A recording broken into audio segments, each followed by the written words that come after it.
les premières pensées du jour, les premières pensées de votre journée. Lorsque vous vous levez le matin, quelles sont les idées qui vous viennent? Est-ce que vous vous mettez à revoir ce que vous avez vécu la journée précédente? Si vous vous mettez à revivre ce que vous avez vécu la veille, ce qui va se passer, c'est que vous allez commencer à ressentir les émotions de la veille. Alors, tant que c'est quelque chose de positif, tant que vous avez eu une belle journée avec des bonnes nouvelles, tout va bien.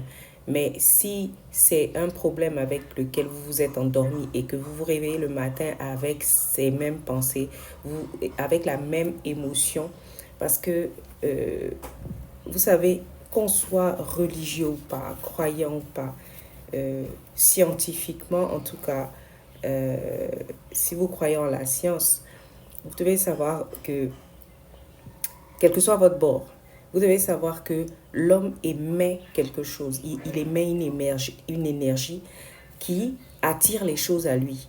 Donc, lorsque vous êtes dans l'émotion, et nous sommes des êtres d'émotion. C'est-à-dire aujourd'hui j'ai peur, demain je suis contente, demain je suis en joie, demain je suis triste, etc. Donc, lorsque vous vous mettez à ressentir les mêmes émotions que la veille, ce que vous allez faire, c'est que vous allez recréer l'atmosphère pour que le type d'événement de la veille vous arrive encore aujourd'hui. C'est pour ça que on est parfois dans une dynamique, oh, ces temps-ci même rien ne va dans ma vie. Mais c'est parce que vous êtes en train de ressasser les mêmes émotions. Vous êtes en train de nourrir les mêmes émotions en vous. Donc si vous voulez avoir une émotion différente, vous voulez avoir une journée différente, il faut décider le matin à quoi vous voulez penser. Il vous faut donner la direction que vous voulez à votre vie, à votre journée. Donc, si vous avez... les temps peuvent être difficiles, on peut traverser des moments difficiles, mais si vous voulez changer cela, sachez que cela est possible. Ça, c'est la première chose. Prendre conscience que mon état émotionnel va déterminer les choses qui m'arrivent, ça, c'est la première étape. Donc, allons étape par étape. Aujourd'hui, ce que je voudrais, c'est que vous preniez conscience déjà que, en vous levant le matin, les premières pensées que vous avez sont déterminantes dans ce qui va vous arriver, ce que vous allez attirer à vous dans cette journée-là. Donc, ce que je vous suggère, voilà, la solution, je pense, c'est se lever avec de la gratitude.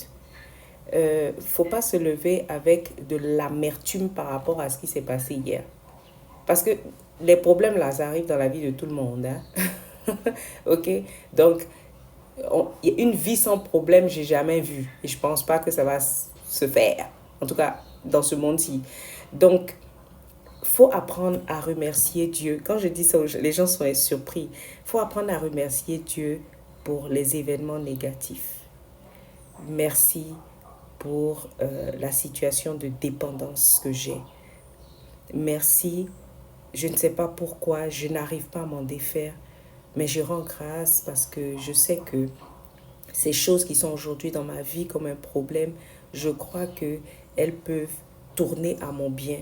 Elles peuvent me servir, elles peuvent servir ma vie d'une façon bien.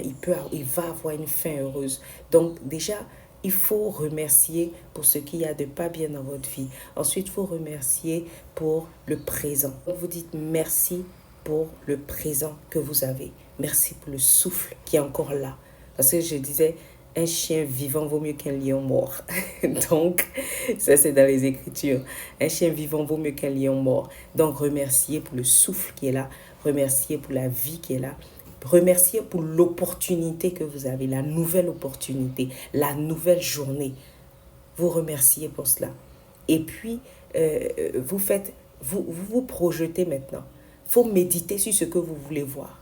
Il faut méditer sur ce que vous voulez voir.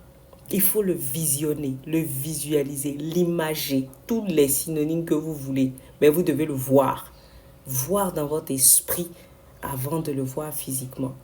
Et quand vous le voyez dans votre esprit, voici comment je veux que ma journée soit. Vous savez déjà que vous devez rencontrer telle ou telle personne. Mais d'habitude, quand vous rencontrez cette personne, ça se passe mal. Donc, écoutez, je dois rencontrer cette personne. Mais je dis merci pour la vie de cette personne. Je ne sais pas pourquoi je suis rentrée en contact avec elle alors qu'elle me dégage cette énergie qui ne va pas avec moi. Mais je crois que quelque chose de bien va en sortir. Si je dois être séparée de cette personne, que j'en sois séparée, si cette personne est dans ma vie pour m'enseigner quelque chose, pour quelque chose que ce soit, je sais que cette chose, au final, est du bien. Aujourd'hui, je peux ne pas le voir, mais je sais que c'est du bien. Donc, je remercie pour cette personne et je commence à imaginer le bien, en fait. Là, vous réfléchissez, vous méditez sur l'avenir, sur votre rêve, sur ce qui vous fera vous sentir bien. Et une fois que vous l'avez vu dans votre esprit, faites attention à votre émotion. Comment vous vous sentez en ce moment? Si vous vous sentez triste, mais qu'est-ce qui vous oblige à le faire? Il ne faut pas vous sentir triste. Il faut que vous arriviez, vous méditez. C'est pour ça que se réveiller tôt le matin est tellement important. Parce que vous avez besoin de temps. Ça prend du temps. Ça prend du temps de changer sa vie. Ça prend du temps d'améliorer les choses. Ça prend du temps de se développer. Il faut investir en vous. Donc, couchez-vous tôt. Laissez... Et couchez-vous tôt. Comme ça, vous vous réveillez tôt. Et vous avez du temps pour préparer votre journée, pour préparer votre rencontre. Pourquoi est-ce que vous savez, on est en Afrique, les gens mystiques, vous dites, c'est vous qui parlez toujours des autres, mais qu'est-ce qu'ils font? Vous savez que les gens dorment la nuit. Les gens, ça se prépare. La vie, ça se prépare. Les victoires, ça se prépare. Le pouvoir, ça se prépare. Donc, c'est pour ça que les gens ne dorment pas. Donc, ne pensez pas que, moi non plus, si je fais pas ça, si je fais comme eux, on va me prendre pour... Non, c'est des jugements que vous faites. Non, vous devez posséder votre vie, posséder aussi les choses. Vous devez prendre le contrôle. Et prendre le contrôle, c'est à l'intérieur qu'on prend le contrôle. Voici le centre des opérations. Voici le centre des opérations, c'est vous. Le centre des opérations de votre vie, c'est vous. Donc, vous attendez quoi? Donc, prenez le temps. Levez-vous tôt aussi. Prenez le temps le matin de méditer. Si vous êtes une personne du soir, vous pouvez méditer le soir et vous réveiller tranquillement le matin. Mais si ce n'est pas le cas, levez-vous suffisamment tôt pour posséder votre journée, pour méditer. Donc, vous avez besoin de contrôler ces choses. L'homme a plus de 60 000 pensées qui lui passent par la tête par jour. Mais sur lesquelles de ces pensées vous allez vous poser? Sur lesquelles de ces pensées vous allez prendre le temps? Vous allez, en anglais on dit ponder. Sur laquelle de toutes ces pensées vous allez couver, vous allez réfléchir, vous allez passer le plus de temps. Ce sont ces pensées-là qui vont attirer les choses dans votre vie. Les pensées sur lesquelles vous allez rester. Parce qu'on pense à n'importe quoi. Je suis là, je peux penser voir un coq qui vole. Je dis n'importe quoi. Mais ça, c'est une pensée vite fait. Mais est-ce que vous passez du temps dessus? Et puis, est-ce que c'est quelque chose, vous voyez, vous voyez ce que je veux dire? Ça ne veut pas dire que vous allez voir un coq voler. Mais je veux dire, il y a des dizaines de pensées qui passent dans nos têtes. Souvent même obscures, souvent même pervers. Souvent, il y a tellement de choses qui passent dans nos têtes. Si tout doit se réaliser, non. Mais parmi ces pensées, il y a des pensées sur lesquelles qui vous affectent parce que vous passez beaucoup de temps à méditer sur elles. Et souvent, ce sont des faits passés. C'est votre vécu, c'est votre enfance. C'est normal, hein? C'est tellement ancré en vous, c'est du vécu, c'est du réel, c'est quelque chose de tangible pour vous. Donc, vous vous attardez dessus. Mais on doit apprendre justement à manipuler les pensées. On ne doit pas tout dire en live comme ça. On doit s'attraper. Donc, il y a des choses, il faut pouvoir manipuler les choses. Quand une pensée vient, je me souviens d'un exercice que je faisais au début quand j'ai commencé le développement personnel. C'est-à-dire que dans mon esprit, je voyais un écran d'ordinateur. Je visualisais le bureau. Et puis, il y a la corbeille, là, vous voyez, sur le bureau. Et à chaque fois, et il y a plusieurs dossiers. Donc, à chaque fois que je suis là et que j'ai une pensée qui me fait peur, que j'ai une pensée qui me fait douter, que j'ai quelque chose en tout cas qui vient, qui est très négatif et que je ne veux pas reproduire. Donc, j'imaginais dans mon esprit, pendant que je suis le bureau, je m'imaginais cliquer sur ce dossier-là, cette pensée, cette idée-là, je m'imaginais cliquer dessus et je balançais ça à la corbeille. Et je balançais à la corbeille. Et quelquefois, une fois, c'est-à-dire, tellement c'était négatif, tellement c'était quelque chose que je ne voulais absolument pas voir dans ma vie. Qu'est-ce que je fais quand l'idée, quand je ne veux même pas que ça existe dans ma vie? Qu'est-ce que je fais? Non seulement je mets à la corbeille, mais vous savez que la corbeille, là, souvent, c'est encore là. Donc, je m'imaginais détruire la corbeille, croche. C'est fou. C'est fou, mais c'est réel. Je veux dire, chacun va visualiser comme il veut.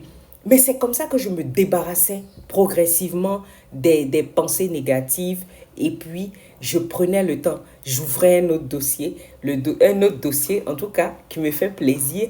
Ou bien un autre dossier qui... Et puis, même si il y a des challenges, il y a des blocages à ce niveau, je commence à imaginer les choses allaient mieux, les choses se décantaient. C'est pour ça que moi les rêves on dort là, je ne suis pas trop dedans. J'aime être éveillée et puis contrôler mes rêves. J'aime être éveillée et puis contrôler mes rêves. Je dois contrôler mes rêves. Souvent même quand je fais un mauvais rêve, quand je me réveille, je m'assois au milieu de la nuit et puis je vais méditer, je vais recréer ce rêve. C'est ici dans ce rêve-là, je perdais le combat. Mais je vais éveiller maintenant, en pleine conscience. Je commence maintenant à visualiser que je gagne le combat. C'est comme ça en fait. C'est ça. Mais pourquoi il faut que je perde? Non. Donc, si j'ai dormi et que j'ai perdu le combat, je me réveille, j'ouvre les yeux et je remène le combat et puis je le gagne à la fin. Voilà, c'est comme ça. Contrôlez vos pensées, contrôlez votre vie. Voilà, je vais m'arrêter là. J'ai beaucoup parlé, mais retenez ceci, les premières pensées du jour. Les premières pensées sont très importantes et vont déterminer la suite. Ok? Allez, prenez soin de vous et je vous dis à très bientôt. Merci pour les questions, les commentaires, les inbox, les partages. Et merci de prendre le temps de suivre sur YouTube maintenant que je mets sur YouTube. Parce que YouTube permet de laisser plus longtemps, plus de contenu en fait. Parce que les réseaux sociaux, on scrolle rapidement. Donc en général, c'est des vidéos d'1 minute, 2 minutes. Et puis même là, on ne prend pas le temps de regarder. Mais je me souviens quand moi j'ai commencé à travailler sur moi, quand j'étais au plus bas et que j'ai commencé à travailler sur le développement personnel, YouTube m'a beaucoup aidé parce que là-bas j'ai trouvé du contenu pour me transformer. D'accord? Donc je vous invite vraiment à suivre le lien et à regarder la vidéo en entier, prendre le temps. Quand tu veux changer, quand vraiment tu es fâché là, quand tu es fatigué, tu veux changer ta vie là, tu vas chercher les éléments. Donc, merci d'aller sur YouTube et d'aller chercher les éléments pour transformer votre vie, pour prendre le contrôle. Ok? Ciao, ciao. Portez-vous bien. Au revoir.